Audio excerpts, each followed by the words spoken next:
लोकांना मामांना ते भेटतात का?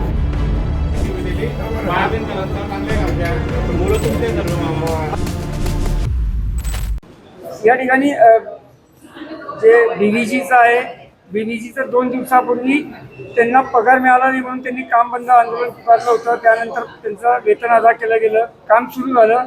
आज मात्र काहीतरी परत एकदा वादाची झिंगी पडली. त्यांचे जे सुपरवायझर आहे त्यांच्याशी वाद झाला. त्यांनी परत आजपासून काम बंद आंदोलन केलंय. महापालिकेत त्यांनी आपली भेटी घेतली, घराणी मान्यता ते भेटले, त्यांचं म्हणणं आम्ही ऐकून घेतलं. त्यांना म्हटलं बाबा तुम्ही काही रायटिंगमध्ये द्या आम्हाला, तुमचा पगार कमी होतोय, तुम्हाला काय केलं त्या अधिकाऱ्यालाही सांगितलं. बा जो अधिकारी असा अर्गण वागत असेल त्यालाही तिथून काढण्याच्या आम्ही सूचना केलेल्या आहेत. आयुक्त साहेबांना आता बोललेलो आहे, ते आयुक्त साहेब पण त्यांच्याशी बोलत आहे बीव्हीजीवाल्यांशी, आणि नक्कीच जो दोषी असेल त्याच्यावरती कारवाई करण्याचा आम्मी सूचना केलेल्या आहे. हवामान मंत्रालय असेल किंवा संसद भवन असेल, या ठिकाणी बीव्हीजी उत्तम काम करते. जळगावमध्ये नेमकं काय अडचण येते?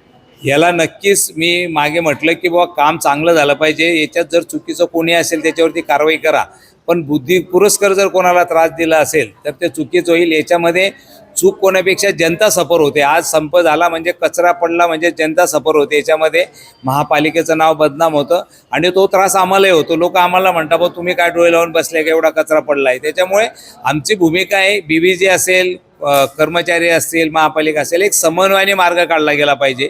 एक वेळेस 2 वेळेस बैठका घेऊ आणि जर तुम्हाला न्याय मिळत नसेल तर मग तुमचा तो अधिकारी संप करायचा. पण तुम्ही कोणालाही भेटत नाही, डायरेक्ट संप करतात. मला वाटतं हे बरोबर नाही. त्यांना आम्ही विनंती केली की तुम्ही आम्हाला रायटिंगमध्ये द्या, तुम्हाला न्याय देण्याची भूमिका आम्ही नक्कीच करू, आम्ही तुमच्याबरोबरच आहोत, तुम्हाला न्याय मिळवून देऊ, हे सुद्धा त्यांना आम्ही सांगितलेलं आहे.